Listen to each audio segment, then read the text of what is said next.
You're standing at the altar in front of 200 people. The man you're about to marry, the man who promised to love and protect you, takes the microphone.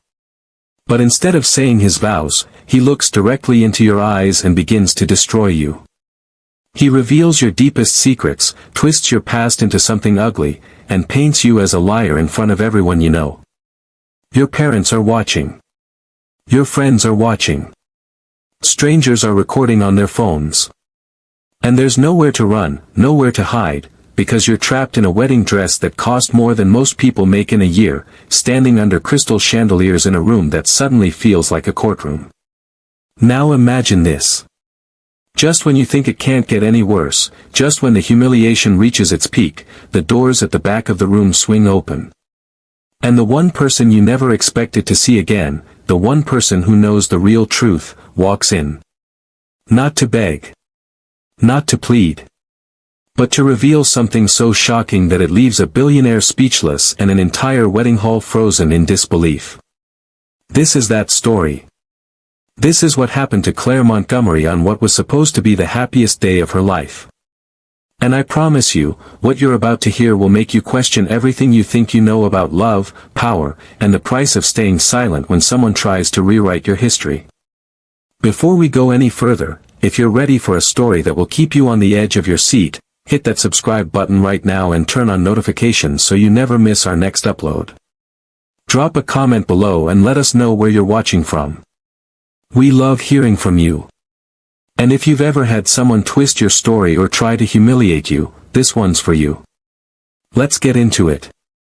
It was a Saturday in late September when Claire Montgomery walked down the aisle of the Grand Belshire Hotel in Manhattan.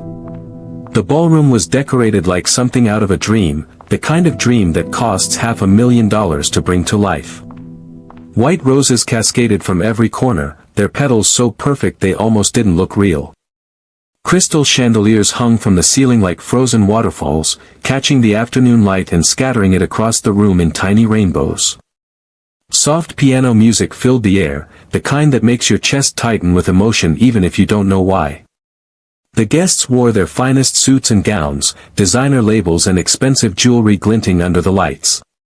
They whispered to each other behind manicured hands about how stunning the bride looked, how lucky she was to be marrying Marcus Caldwell, one of the youngest self-made billionaires in New York.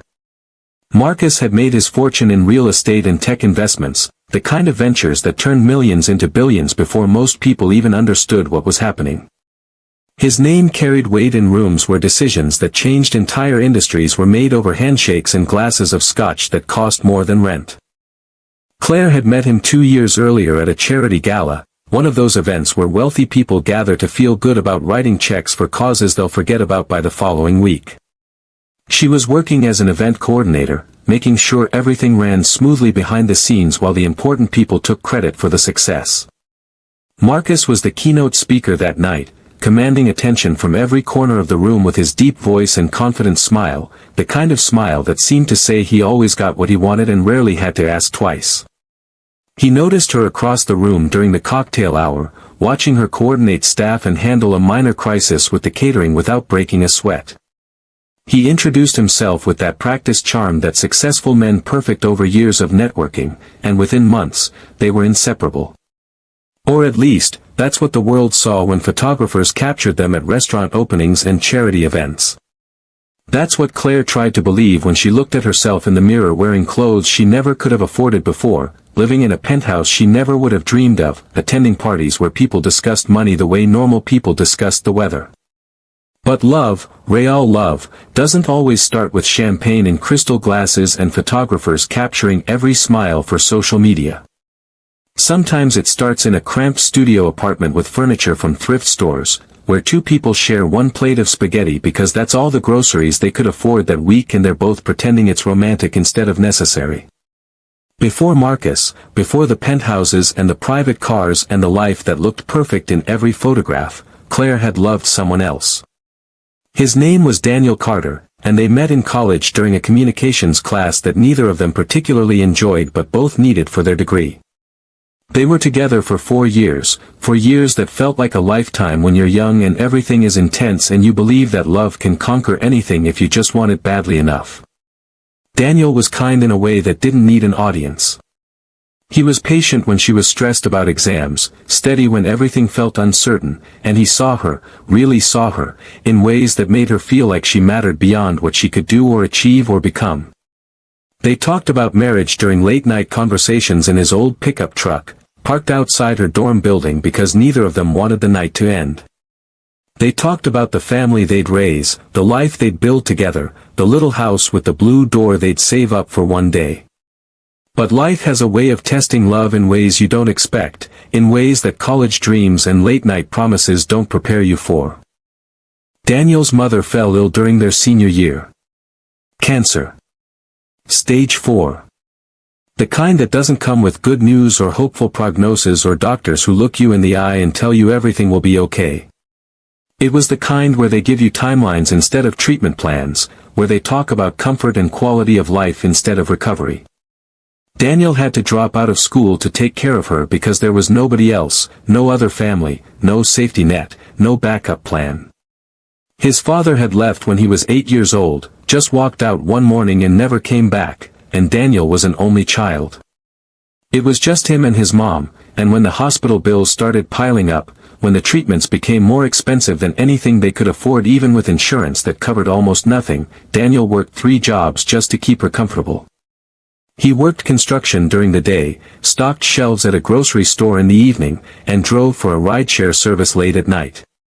Claire stayed by his side through all of it. She worked 2 jobs herself, waitressing at a diner during breakfast and lunch shifts, then working retail in the evenings. She gave up her own apartment to move in with him so they could split rent and utilities and save money for his mother's care. She sat with his mom in the hospital when Daniel had to work, reading to her from romance novels his mother loved, holding her hand when the pain got bad, pretending not to notice when the older woman would cry silently because she knew she was destroying her son's future. Claire watched the man she loved sacrifice everything, watched him age in ways that had nothing to do with time and everything to do with exhaustion and grief and the weight of responsibility that no 23-year-old should have to carry alone. And somewhere in all of that, somewhere between the hospital visits and the bills and the nights when Daniel would cry silently in the bathroom at 3 a.m. thinking she couldn't hear him, Claire began to break. Not because she stopped loving him. Love wasn't the problem. The problem was that she was drowning, and she didn't know how much longer she could hold her breath. She was losing weight because she was skipping meals to make sure there was enough food for Daniel and his mother. She was failing the few classes she was still trying to take because she couldn't focus, couldn't study, couldn't think about anything except medical bills and work schedules and whether they'd be able to make rent. She was waking up in the middle of the night with panic attacks, her chest tight and her hands shaking, terrified that this was going to be her entire life, that she was going to spend the next 50 years just surviving, never actually living. And the guilt of feeling that way, of wanting more when Daniel was losing his mother, made everything worse. One night, after Daniel's mother had been moved to hospice care because there was nothing else the doctors could do, Claire sat him down in their tiny kitchen with the leaking faucet and the cabinet door that wouldn't close properly. She told him she couldn't do it anymore. She didn't say it cruelly. She said it through tears that wouldn't stop, through a voice that shook with guilt and exhaustion and shame. She told him she needed stability, that she couldn't keep living in survival mode, that she was tired of being tired, that she felt like she was disappearing and she didn't know how to stop it. Daniel didn't fight her. He didn't beg or make promises or try to convince her to stay. He just looked at her with those quiet, understanding eyes, the ones that had always seen too much, that had grown old before their time, and he said, "I get it. I understand. I hope you find what you're looking for." 3 weeks later, his mother passed away. Claire didn't go to the funeral. She told herself it would be too hard, that seeing him would make everything worse, that she needed to move forward and not look back. But the truth she could barely admit to herself, was that she was ashamed. Ashamed that she had left him during the hardest moment of his life. Ashamed that when he needed her most, when love was supposed to mean staying no matter what, she had chosen herself. She carried that shame like a stone in her chest for 2 years, heavy and cold and constant. And then she met Marcus. Marcus was everything Daniel wasn't. Confident, powerful, successful in ways that seemed almost effortless. He didn't ask her to struggle with him or sacrifice for him or give up her dreams to support his. He offered her the world on a silver platter, wrapped in designer packaging with a bow made of promises. Private jets to Paris for the weekend because he had a business meeting and thought she might enjoy coming along. Designer clothes that appeared in her closet like magic, perfectly tailored and always exactly her style. Reservations at restaurants where you needed to know someone just to get through the door, where the waiters treated you like royalty and the bill for one meal could feed a family for a month. He made her feel like she had finally arrived, like all the pain and uncertainty of her past was just a bad dream she'd woken up from. But there was something Marcus didn't know. Or rather, something Claire thought he didn't know, something she'd worked very hard to make sure he never found out. She never told him the full truth about Daniel. She mentioned an ex in passing once, when Marcus asked if she'd been in love before, when they were lying in bed one night and he wanted to know her history. But she kept it vague, kept it surface level. She said there was someone in college, that it didn't work out, that she'd moved on. She never told him how long they were together, how deeply she had loved him, how much of herself she had given to that relationship, or how she had left. She thought it didn't matter. She thought the past could stay buried if she just didn't talk about it, if she just focused on the present and the future Marcus was offering. She thought wrong.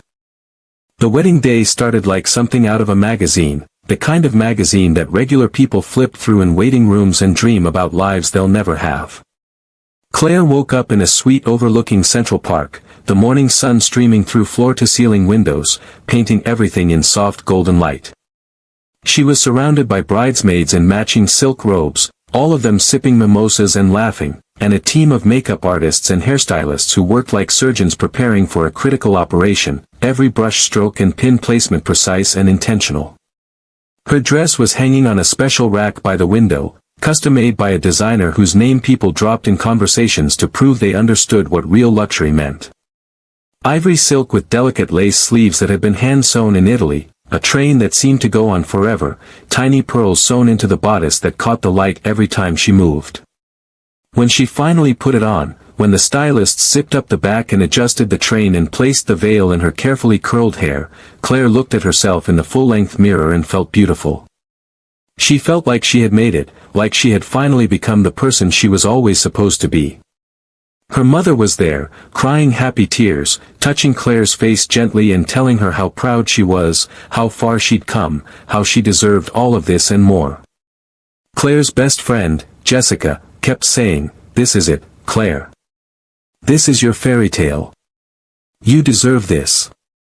You've worked so hard for this." And for a moment, standing there in that dress with everyone telling her how perfect everything was, with photographers capturing every angle and assistants making sure every detail was flawless, Claire believed it. She believed she was happy. She believed this was love. But there was a small, nagging feeling in her chest, the one that whispered late at night when she couldn't sleep, when Marcus was traveling for business and she was alone in their enormous penthouse apartment.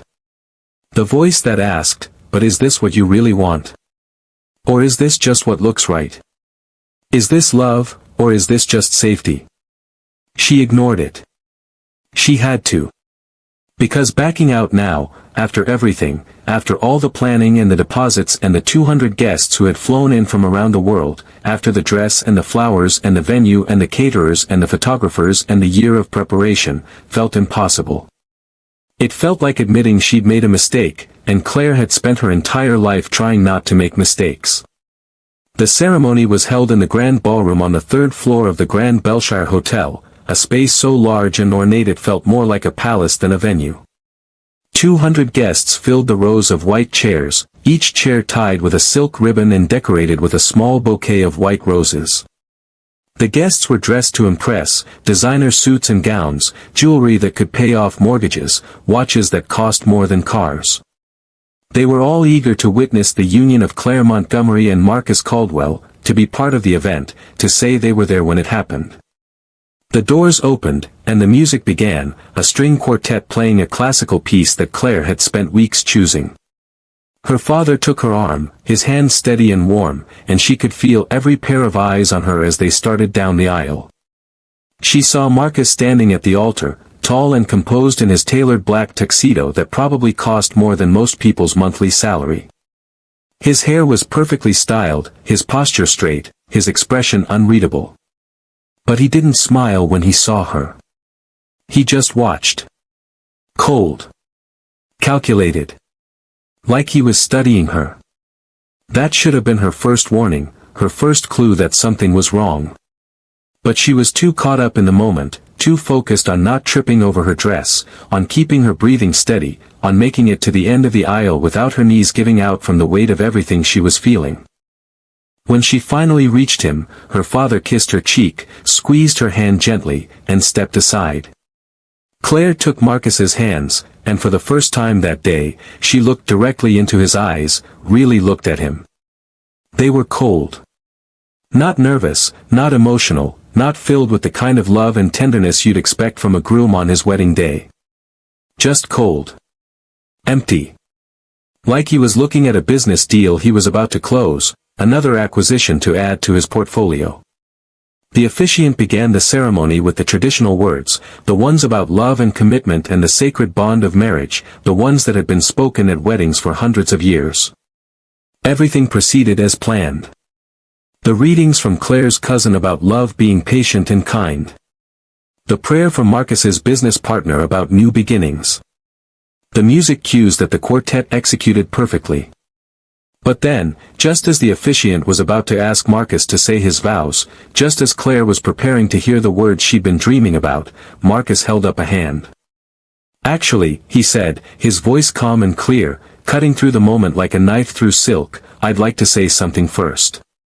The officiant blinked, clearly confused, but stepped aside. Claire felt her stomach drop, felt the ground shift beneath her feet. This wasn't part of the plan. They had rehearsed this ceremony 3 times. He was supposed to say his vows, she was supposed to say hers, they'd exchange rings, and then they'd be pronounced husband and wife. That was it. Simple. Traditional. Safe. But Marcus reached into his jacket pocket and pulled out a folded piece of paper. He unfolded it slowly, deliberately, like he was savoring the moment, like he wanted everyone to see what was about to happen. And then he looked out at the crowd, making eye contact with various guests, making sure everyone was paying attention, making sure every phone was ready to record what came next. "Most of you know me as a man who values honesty," he began, his voice steady, almost rehearsed, like he'd practiced this speech in front of a mirror. "Transparency. Integrity. These aren't just words to me. They're principles I've built my entire career on. I don't make deals with people I can't trust. I don't invest in companies that hide the truth. I don't partner with anyone who isn't completely transparent about who they are and what they want. And I believe that marriage, the most important partnership 2 people can enter into, the most significant commitment we make in our entire lives, should be built on that same foundation." Claire's hands started to tremble. She could feel her heartbeat in her throat, could feel sweat starting to form on her palms despite the air conditioning. Where was this going? What was he doing? Why was he saying all of this? "So before I make the biggest commitment of my life," Marcus continued, turning to look at Claire now, his eyes boring into hers with an intensity that made her want to look away but she couldn't, she was frozen, "I think it's only fair that everyone here knows the truth about the woman I'm about to marry. Complete transparency. No secrets. No lies. Just truth." The room went completely silent. You could hear the faint hum of the air conditioning, the rustle of fabric as guests shifted uncomfortably in their seats, the almost imperceptible click of phone cameras starting to record. Claire felt her face flush hot, felt the dress that had felt so beautiful moments ago suddenly feel like it was suffocating her, squeezing her chest, making it hard to breathe. "Claire," Marcus said, his voice dropping into something that sounded almost sympathetic but felt like poison, like something designed to hurt while appearing to help, "told me she had an ex-boyfriend. That's fine. Everyone has a past. I'm not so arrogant or naive to think I'm the first man she ever loved. But what she didn't tell me, what she conveniently left out of every conversation we've ever had about her history, was that she was with him for 4 years. 4 years. That's longer than some marriages last. That she lived with him, shared a life with him, made plans with him. That they talked about marriage, about building a future together, about the family they'd have and the life they'd create. And that she left him, not because they fell out of love, not because it wasn't working, not because they wanted different things, but because he didn't have enough money. The words hit like physical blows, like someone had reached into Claire's chest and squeezed her heart until it stopped beating. She felt the air leave her lungs, felt her vision blur at the edges. She opened her mouth to speak, to defend herself, to say something, anything, but nothing came out. Her mind was spinning, racing through possibilities, through questions. How did he know this? How did he find out? She had never told him any of this. She had been so careful, so deliberate about keeping that part of her life separate, buried, forgotten. I did some digging, Marcus said, as if reading her mind, as if he could see every question written across her face. I hired a private investigator about 6 months ago. I wanted to know who I was really marrying. What kind of woman I was investing my life in. What kind of person I was about to legally bind myself to. And what I found was very interesting. He pulled out his phone from his other pocket, tapped the screen a few times with deliberate slowness, and then held it up so the guests in the front rows could see. On the screen was a photo, slightly faded, clearly from several years ago. Claire couldn't see it clearly from where she was standing, but she recognized it instantly, felt recognition slam into her like a train. It was from 5 years ago. Her and Daniel, sitting on the steps of his mother's house, both of them looking exhausted but smiling. She remembered that day. It was right after they'd gotten his mother set up in hospice care. They'd sat on those steps for an hour, not talking, just existing together, and Daniel's neighbor had taken the photo and texted it to them. "This is Daniel Carter," Marcus said, showing the phone to the crowd now, walking slightly down the aisle so more people could see, making sure everyone got a good look. Claire's ex-boyfriend. The man she lived with for 4 years. The man she promised a future to. The man she told she'd love forever. And then, when his mother got sick, when the medical bills started piling up, when things got hard and money got tight and life stopped being easy, she left. She chose comfort over commitment. She chose wealth over loyalty. She chose herself over the person she claimed to love. She abandoned him when he needed her most. Tears were burning behind Claire's eyes now, hot and angry and humiliating, but she refused to let them fall. Not here. Not in front of everyone. Not when 200 people were watching, when phones were recording, when this moment was being captured forever. But her whole body was shaking, trembling like she was standing in the middle of a winter storm. "And now," Marcus said, walking back to the altar, putting his phone away with the same deliberate slowness he'd used to take it out, "she's here. Marrying me. A billionaire. Someone who can give her everything she ever wanted. Security. Stability. A life without struggle. Coincidence? I don't think so." He turned to face her fully now, and his voice softened into something that was supposed to sound kind but felt like a trap, like quicksand disguised as solid ground. "But I'm a forgiving man, Claire. I believe people can change. I believe that maybe you've learned from your mistakes, that maybe you understand now that real love requires sacrifice and commitment. So I'm still going to marry you. I'm still going to give you this life, this security that you clearly value so much, that you clearly need. But I want everyone here to know exactly who you are. No secrets. No lies. No hidden history. Just truth. Complete transparency. Because that's what real love is built on. Honesty. Even when it hurts." The room was suffocating. Claire felt like the walls were closing in, like the ceiling was dropping, like everything was pressing down on her until she couldn't breathe. She felt like everyone was staring at her, judging her, seeing her exactly the way Marcus had painted her. A gold digger. A user. A woman who ran when things got hard. A person who valued money over love. She wanted to scream, to run, to tear off the dress and disappear into the floor. But her legs wouldn't move. Her voice wouldn't come.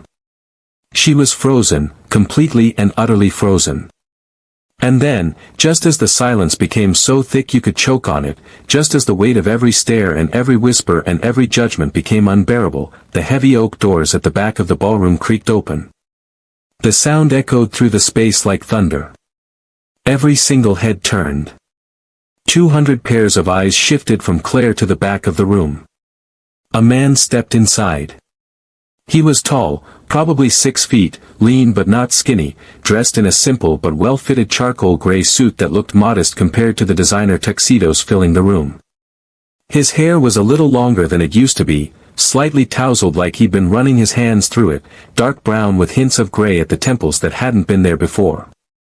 His face was more worn than Claire remembered, with lines around his eyes and mouth that spoke of years of hard work and harder nights, but his eyes were the same. Steady. Clear. Calm. It was Daniel. If you're still watching at this point, drop a comment with, "I'm still here." Let's see who's truly following this shocking story. And if you haven't subscribed yet, do it now because what happens next will leave you speechless. Claire's heart stopped. Literally stopped for a beat, maybe two, before it started racing so fast she thought she might pass out. What was he doing here? How did he even know about the wedding? This was a private event. Invitation only. There was security at the door checking names against a list. How did he get in? Why was he here? Daniel walked slowly down the aisle, his footsteps echoing in the silent room like a countdown, like the ticking of a clock toward something inevitable. He didn't look at the guests, didn't acknowledge the decorations or the chandeliers or the absurd display of wealth surrounding him. He looked only at Claire. And in his eyes, she saw something she hadn't seen in 2 years, something she'd forgotten existed. Calm. Understanding. And something else. Something that looked like quiet fury, like a storm that had been building for years and was finally about to break. When he reached the front, he stopped a few feet away from the altar, maintaining a respectful distance but close enough that everyone could hear him clearly. Marcus's jaw tightened. His composure, the one he'd maintained so carefully throughout his entire humiliation speech, started to crack. His hands clenched into fists at his sides. "Who the hell are you?" Marcus demanded, his voice sharp, losing the smooth control he'd had moments before. "And how did you get in here?" "Security." He looked toward the back of the room, expecting someone to come escort this intruder out. Daniel held up a hand calmly. "I'm Daniel Carter," he said, his voice steady and clear, not loud but somehow filling the entire space. "The man you just spent the last 5 minutes destroying in front of 200 people. The man whose story you just twisted into something unrecognizable." Marcus's eyes narrowed, recognition and something that looked like fear flashing across his face for just a second before he masked it. "Oh, this is perfect. This is absolutely perfect." The ex shows up. "What are you here for, Daniel?" "To beg her to come back. To make a pathetic scene. To embarrass yourself in front of everyone." Daniel shook his head slowly, a small, sad smile crossing his face. "No. I'm here because someone sent me a video 2 days ago. A video of your rehearsal dinner speech. The one where you practiced this whole performance, workshopped your lines, made sure you had every word memorized.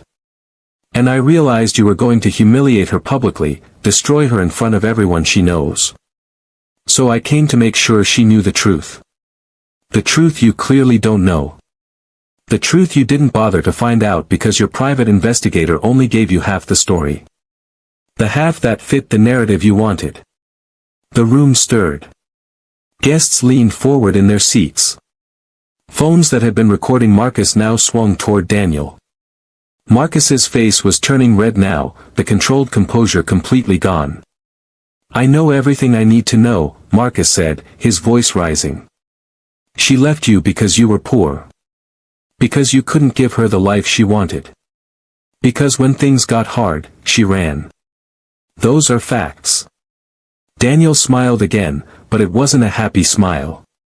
It was sad, knowing, the kind of smile someone has when they're about to tell a truth that will hurt everyone in the room. "Is that what you think? Is that really what you believe happened?" He turned to face the crowd now, addressing them directly, his voice steady and strong. "Claire didn't leave me because I was poor. She didn't leave because she wanted a better life or because she was selfish or because she valued money over love. She left because I told her to. Because I begged her to. Because I loved her too much to watch her destroy herself trying to save me." The room erupted in whispers. People turned to each other, confused, shocked. Claire's breath caught in her throat. What was he doing? What was he saying? This wasn't how it happened. Or was it? Her mind raced back through those last few months, through conversations she tried to forget, through words she buried because they hurt too much to remember. "My mother was dying," Daniel continued, his voice cutting through the noise, commanding attention in a way that had nothing to do with money or power and everything to do with raw, honest truth. "Stage 4 cancer. Pancreatic. One of the worst kinds. I had no money for treatment, no insurance that covered anything meaningful, nothing. The hospital bills were coming in faster than I could count them. I was working 3 jobs just to keep her comfortable in her last months, just to make sure she wasn't in pain, just to be there when she needed me. And Claire, she didn't run. That's the part you got wrong. She stayed. She didn't just stay, she sacrificed everything. She gave up her apartment, her own place, her own space, to move in with me so we could save money on rent. She worked 2 jobs herself, grueling shifts at a diner where drunk customers harassed her and a retail store where she was on her feet for 8 hours straight. She paid for groceries when I couldn't. She sat with my mom in the hospital when I had to work, read to her from those romance novels my mother loved, held her hand when the pain got so bad the morphine barely touched it, pretended not to notice when my mom would cry because she knew she was destroying her son's future just by being sick. Tears were streaming down Claire's face now, years of buried emotion breaking through all at once, and she didn't try to stop them. She couldn't have stopped them if she wanted to. Daniel's voice cracked slightly, the first break in his composure, but he kept going. "But I saw what it was doing to her. I saw her losing weight because she was skipping meals to make sure I ate, to make sure there was enough food. I saw her falling asleep at the kitchen table at 3 in the morning because she was working 16-hour days and still trying to study for the few classes she hadn't dropped. I saw her having panic attacks in the middle of the night, waking up gasping for air because the stress was literally suffocating her. I saw her breaking, piece by piece, day by day. And I loved her too much to let her destroy herself for me. So I told her to leave. I begged her to leave. I lied and told her I'd be fine without her, that I had it under control, that she needed to go build the life she deserved. And she resisted. She fought me on it for weeks. She said she wasn't going anywhere, that we were in it together, that love meant staying. But I kept pushing. I kept insisting. Because watching the woman I loved fade away while trying to save me was worse than losing her. At least if she left, she'd have a chance at happiness." The room was dead silent now. Not a whisper, not a movement, nothing. People were frozen, hanging on every word. Marcus's face had gone from red to pale, the color draining like water from a broken dam. Daniel lowered his head for a moment, collecting himself, and then continued. "She didn't want to leave. I had to convince her for weeks. I had to make her believe it was what I wanted, that it was the right thing, that she wasn't abandoning me because I was literally pushing her away. And even after she finally left, after I convinced her to go, she called me every single day for a month to make sure I was okay, to make sure I was eating, to make sure I wasn't drowning. She sent me money from her paycheck even though she could barely afford it. She tried to come back 3 times and I had to turn her away because I knew if she stayed, if she kept sacrificing, there wouldn't be anything left of her. He looked up at Marcus now, and his voice dropped into something cold, something sharp. So before you stand here and humiliate her for leaving, before you twist her story into something ugly and paint her as a gold digger in front of everyone she knows, maybe you should ask yourself why a woman who loved someone enough to sacrifice everything would walk away. Maybe the problem wasn't her character. Maybe the problem was that I loved her enough to let her go, to want her happiness more than I wanted her presence. Something you clearly know nothing about because everything you've done today has been about control, about ownership, about making sure everyone knows she belongs to you. Marcus was speechless now. Literally speechless. His mouth opened and closed like he was trying to find words, trying to form a response, but nothing came out. His carefully constructed narrative, his moment of dominance, was crumbling in real time. But Daniel wasn't done. He reached into his jacket pocket and pulled out his phone, tapped the screen a few times, and then held it up. This is a text message I sent Claire 2 years ago. 3 days before she finally agreed to leave. He started reading aloud, his voice steady despite the emotion behind the words. Claire, please stop sacrificing yourself for me. My mom wouldn't want this. She told me yesterday that watching you destroy yourself to help us is breaking her heart. I don't want this. You deserve to be happy, to have a future that isn't buried in hospital bills and grief and watching someone die. Please go. I'm begging you. Let me do this on my own. I love you too much to watch you fade away. You're 23 years old. You should be dreaming about your future, not drowning in my nightmare. Please. Just go. The silence that followed was suffocating. Daniel lowered his phone slowly. She didn't want to leave. I made her. And even then, she called me every day. She sent me money she didn't have. She asked if she could come back. And I had to keep lying, keep telling her I was fine, keep pushing her away because it was the only way to save her. He turned to Marcus now, and his voice was ice. So you hired a private investigator. You did your research. You found out we were together for 4 years and that she left when my mother was sick. But did your investigator tell you the whole story? Did they tell you that she stayed longer than anyone else would have? That she gave up everything for me? That I had to force her to leave because she loved me too much to save herself? Or did they just give you the facts that fit the story you wanted to tell? Marcus said nothing. His jaw was clenched so tight it looked painful. Daniel pulled out another piece of paper from his pocket, unfolded it carefully. And one more thing, he said, his voice quieter now but somehow more powerful. You hired a private investigator to dig into Claire's past. That's your right. You wanted to know who you were marrying. Fine. But did your investigator tell you where your seed funding for your first real estate deal came from? The deal that started your entire empire? Marcus's face went white. Completely white. Like every drop of blood had drained from his body. What are you talking about? He managed to say, but his voice was shaking now. Daniel unfolded the paper completely. 5 years ago, you were trying to get your first major development deal off the ground. A commercial property in Brooklyn that you wanted to convert into luxury condos. You needed $500,000 in seed funding to secure the property and start the development. You couldn't get a traditional loan because you had no track record, no portfolio, nothing to show banks that you were worth the risk. So you went to a private lender. A small investment company called North Point Capital. They gave you the money when nobody else would. Marcus said nothing. His eyes were locked on Daniel now, wide and terrified. The room was so quiet you could hear people breathing.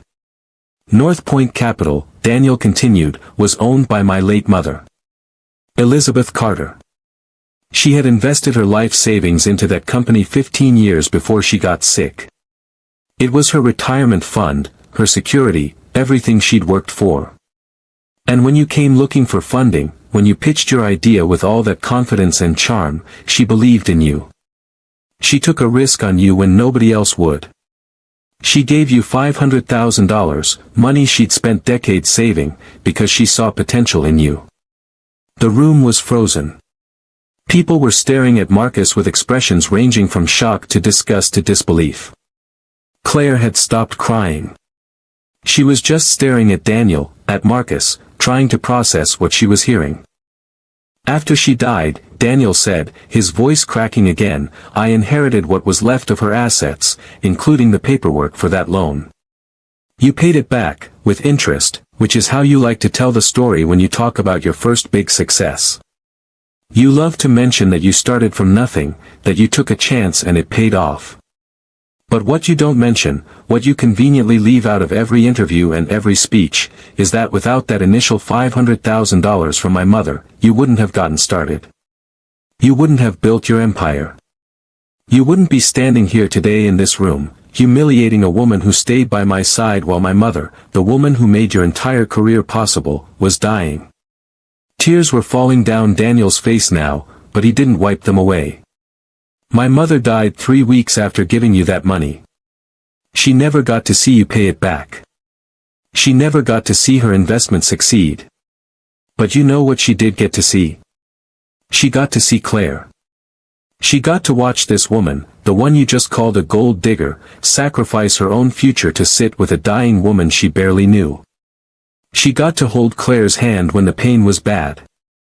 She got to hear Claire read to her.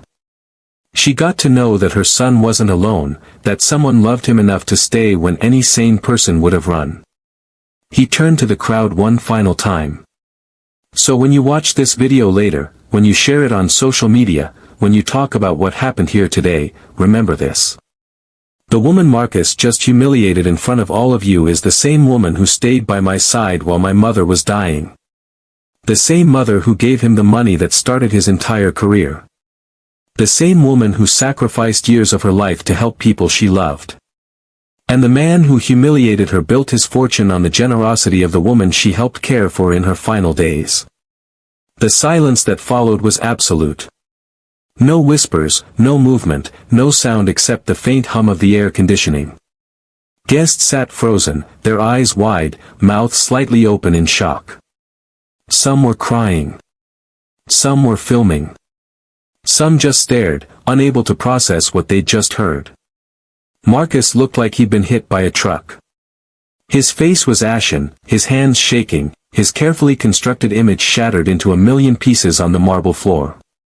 He turned to Claire, and for the first time since she'd known him, she saw something in his eyes that looked like shame.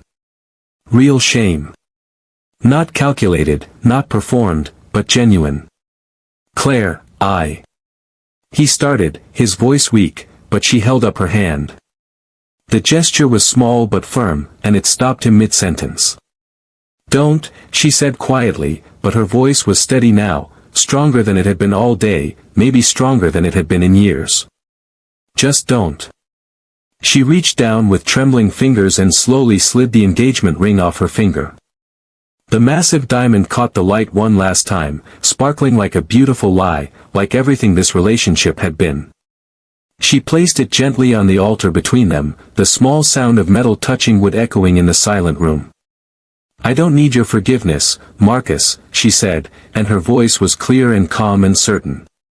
And I don't need your explanations or your justifications or whatever you're about to say to try to make this better. What I need is to leave. What I need is to walk away from this, from you, from all of it. She turned to Daniel, and her eyes were filled with tears but also with something else. Gratitude. Relief. Freedom. Thank you, she whispered, loud enough for him to hear but soft enough that it felt private despite the 200 people watching. For telling the truth. For protecting me even now. For seeing me when I couldn't see myself. Daniel nodded, a small sad smile crossing his face. You never needed protecting, Claire. You just needed someone to see you for who you really are instead of who they wanted you to be. And then, without waiting for a response, without looking back at Marcus or the guests or the life she was walking away from, the life that had looked so perfect in photographs but felt so hollow in reality. Claire turned and walked down the aisle. Her steps were slow at first, uncertain, like she was testing whether her legs would hold her. But with each step, she grew steadier, stronger, more certain. The guests erupted into chaos behind her. Some gasped, some stood up, some started talking all at once, voices overlapping in confusion and shock and judgment. Some were crying. Some were filming. Some were already pulling out their phones to text friends, to post on social media, to be the first to share what had just happened. Marcus stood there at the altar, frozen, his carefully constructed moment of dominance shattered into pieces he'd never be able to put back together. His face cycled through emotions, shock, anger, shame, confusion, like he couldn't decide which one to settle on. Daniel watched Claire walk away, and then he turned to Marcus one last time. His voice was quiet now, almost gentle, but every word landed like a stone. "For what it's worth," Daniel said, "I hope you learn something from this. Money can buy a lot of things. It can buy houses and cars and fancy weddings and even people's time and attention. But it can't buy integrity. It can't buy real love. It can't buy the kind of loyalty that makes someone stay when everything is falling apart. And it sure as hell can't buy back your reputation after you've destroyed it yourself in front of 200 witnesses." Then he turned and followed Claire toward the doors. The crowd parted for them like water, guests stepping aside, some with tears in their eyes, some with looks of admiration, some still in shock. When Daniel reached Claire, she was standing just outside the ballroom doors, her hand on the wall like she needed it to stay upright. He didn't say anything. He just stood beside her, waiting, giving her space to feel whatever she needed to feel. Inside the ballroom, the chaos continued. Marcus was being surrounded by guests, some demanding explanations, some offering sympathy, some just wanting to be part of the drama. But Claire couldn't hear any of it anymore. She had walked away. She had chosen herself. And for the first time in 2 years, she could breathe. Outside the hotel, the air was cool and crisp, autumn beginning to turn the leaves golden and red. The sounds of the city surrounded them, car horns, distant chatter, the rumble of the subway beneath their feet, the hum of life continuing as if nothing had changed. But for Claire, everything had changed. She stood on the sidewalk, still in her wedding dress, the train dragging on the concrete, probably getting dirty, but she didn't care. She started to laugh. A real, genuine, liberating laugh that came from somewhere deep in her chest, somewhere she'd forgotten existed. Daniel stood a few feet away, watching her with concern and something that looked like understanding. "Are you okay?" he asked gently. Claire wiped her eyes, still laughing through tears, through the overwhelming flood of emotions she could barely name. "I don't know," she said honestly, her voice shaking but also somehow steady. "I really don't know. But I think, maybe, for the first time in a long time, I might actually be okay. Eventually." They stood there in silence for a moment, just breathing, just existing in the aftermath of what had just happened. People walking by stared at the bride in the wedding dress standing on a Manhattan sidewalk in the middle of the afternoon, but Claire didn't care. Let them stare. Let them wonder. Let them make up whatever story they wanted. She knew the truth now. "I didn't come here to get you back," Daniel said quietly, breaking the silence. "I need you to know that. I didn't come to make some grand gesture or to try to convince you to choose me over him. I just came to make sure you knew the truth, to make sure he couldn't rewrite history and make you the villain in a story where you were actually the hero." Claire nodded, more tears falling, but these felt different. Cleaner somehow. "I know," she said. "And thank you. I don't think I've ever had anyone defend me like that. Ever. In my entire life. You deserved it," Daniel said simply. "You deserved to have someone tell the truth, to have someone stand up for you, to have someone see you for who you really are instead of who someone wanted to make you." They stood there a moment longer, and then Daniel asked, "What are you going to do now?" Where will you go? Claire looked up at the sky, at the buildings reaching toward the clouds, at the vast possibility of a city that suddenly felt full of potential instead of pressure. I have absolutely no idea, she said, and she laughed again. Isn't that terrifying and wonderful at the same time? Daniel smiled. Yeah. It really is. He started to walk away, to give her space, to let her figure out her next steps on her own. But Claire called out. Daniel, wait. He turned back. Thank you, she said again. For everything. For then, when you let me go even though it hurt.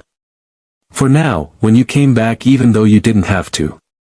For telling the truth when it would have been easier to stay silent. Just, thank you. Daniel nodded, his eyes soft with understanding in something that looked like peace. You don't have to thank me for telling the truth, Claire. You never did. Take care of yourself. Really take care of yourself this time. Not for someone else. For you. And then he walked away, disappearing into the crowd of people moving through the city, leaving Claire standing there in her wedding dress, alone but somehow not lonely, terrified but somehow free. 6 months later, Claire was living in a small but bright apartment in Brooklyn, the kind of place with exposed brick and plants in every window and neighbors who actually knew each other's names. She had gone back to event planning, but this time she was doing it completely on her own terms. No more high society weddings where the budget could feed a small country. No more pretending to care about people who measured worth in dollar signs and social connections. She worked with nonprofits now, helping organize fundraisers for causes that actually mattered, causes that changed lives instead of just inflating egos. She helped coordinate events for homeless shelters, for organizations fighting hunger, for groups supporting survivors of domestic violence. The pay was a fraction of what she used to make, and her apartment was probably smaller than Marcus's closet had been, but she was happy. Really, genuinely happy in a way she hadn't been in years. She was free. Free from the pressure to be perfect, free from the need to prove herself, free from living a life that looked good on paper but felt empty in reality.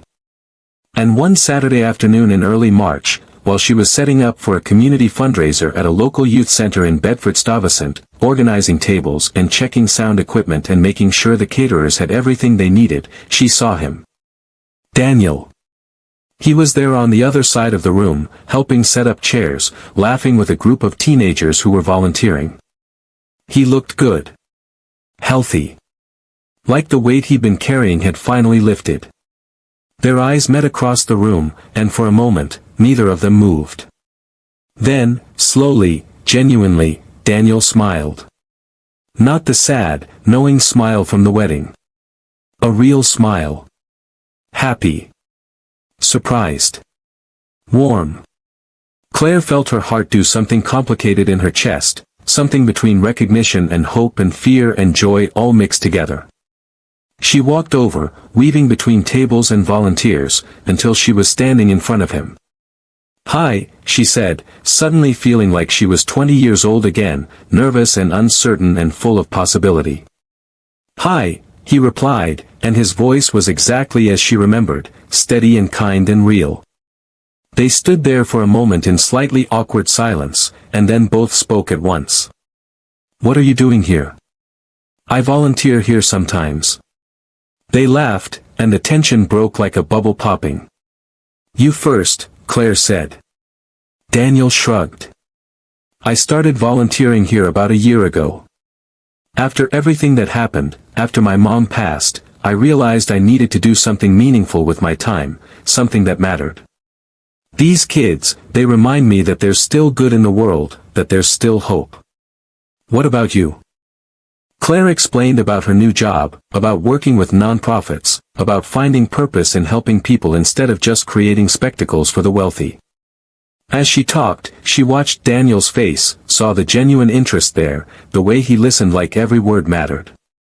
That's amazing, he said when she finished. I'm really happy for you, Claire. You deserve to do work that matters to you. Thanks, she said. I'm happy too. Happier than I've been in a long time.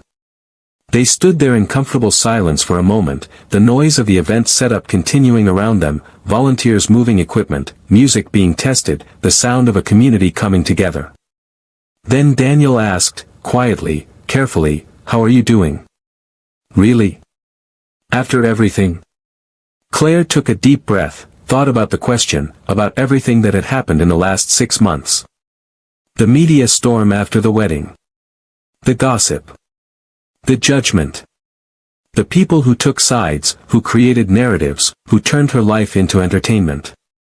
The process of rebuilding, of figuring out who she was when she wasn't trying to be what someone else wanted.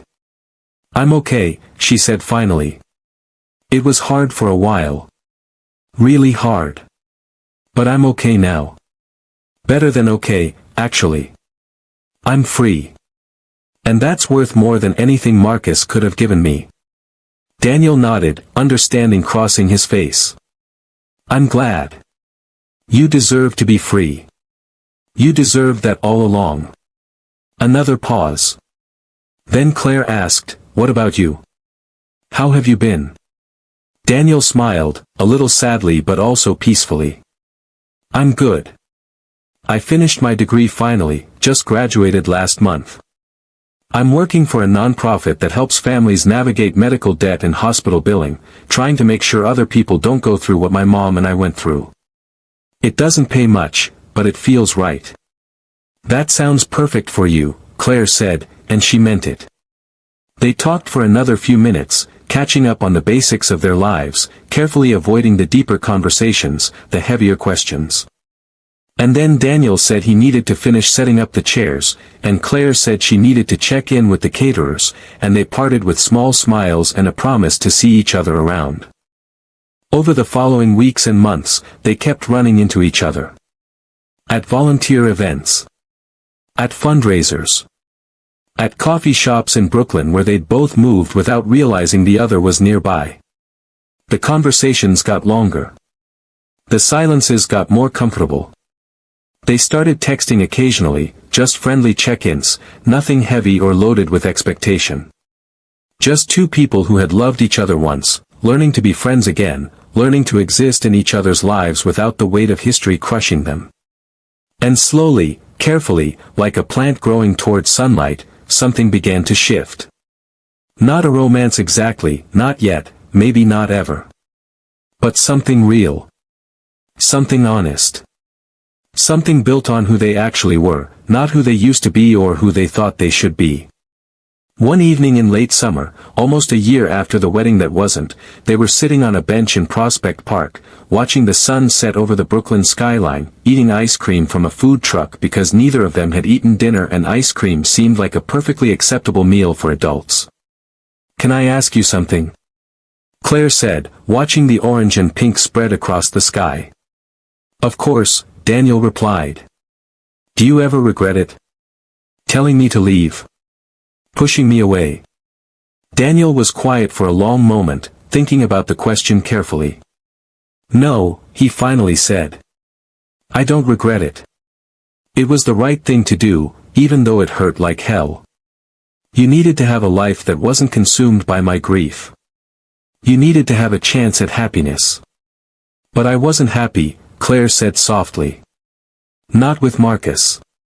Not in that life. I thought I was choosing security, but I was really just running away from feeling anything real." "I know," Daniel said. "But you had to figure that out yourself. If I had held on, if I had let you keep sacrificing, you would have resented me eventually. Or worse, you would have disappeared completely, become someone I didn't recognize. At least this way, you got to choose.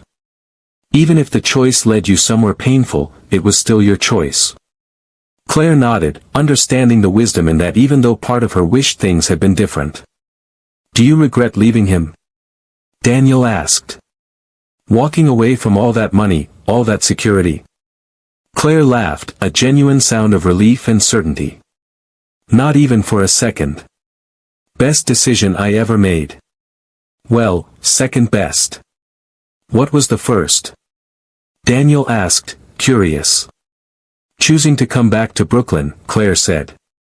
"Choosing to do work that matters. Choosing to be myself instead of whoever I thought I needed to be. They sat in comfortable silence as the sun finished setting, as the park lights began to flicker on, as the city prepared for another night. "Can I tell you something?" Daniel asked. "Always," Claire said. "I'm proud of you," he said. "For walking away. For rebuilding. For choosing yourself. That took more courage than most people have in their entire lives." Claire felt tears prick at her eyes, but they were good tears this time, tears of being seen and understood and valued for who she actually was. "Thank you," she whispered. They didn't get back together that night. They didn't make any declarations or promises. But they stayed on that bench until the park started to empty, talking about everything and nothing, about the past and the present and maybe, carefully, about the possibility of a future. Not the future they'd imagined when they were 23 and thought love was enough to conquer anything. But a different future. One built on truth and respect and two people who had both learned the hard way what love really meant. A future where they chose each other not because they needed each other to survive, but because they wanted to build something together. Something real. Something honest. Something that honored who they'd been and who they'd become. 2 years after the wedding that wasn't, Claire and Daniel were still in each other's lives. Still friends. Still something more than friends, but not quite what they used to be. They were building something new, slowly, carefully, without pressure or expectations. Some days it felt like they were moving toward being together again. Some days it felt like they were just two people who loved each other but were better as friends. And both of those outcomes felt okay.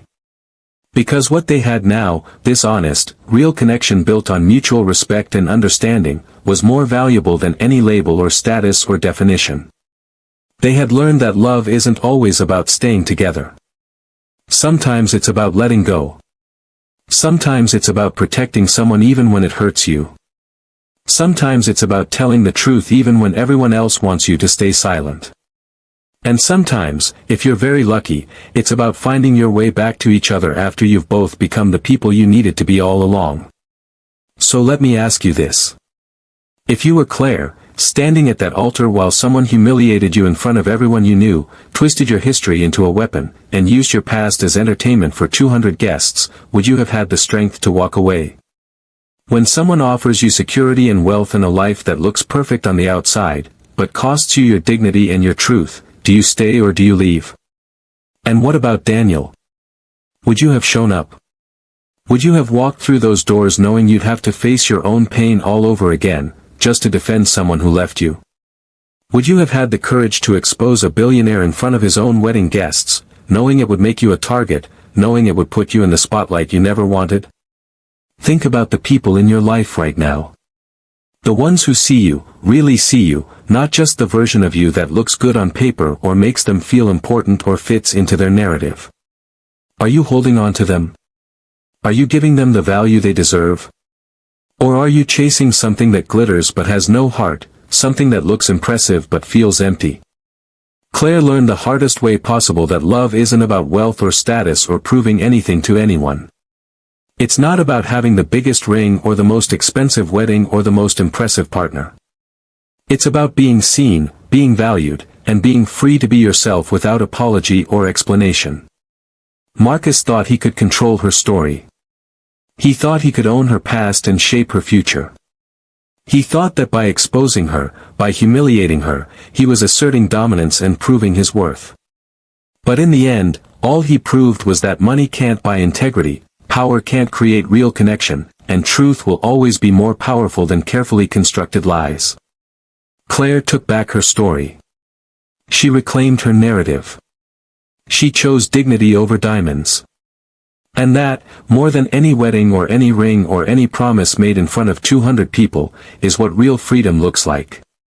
That's what real love looks like. Not the kind that demands perfection or punishes your past. But the kind that sees all of you, the mistakes and the struggles and the complicated history, and chooses to honor your truth anyway. So where are you watching from? Have you ever had to choose between comfort and truth? Between staying in something that looks right and walking towards something that feels right. Between security and self-respect. Have you ever had someone twist your story, make you the villain in a narrative that wasn't true?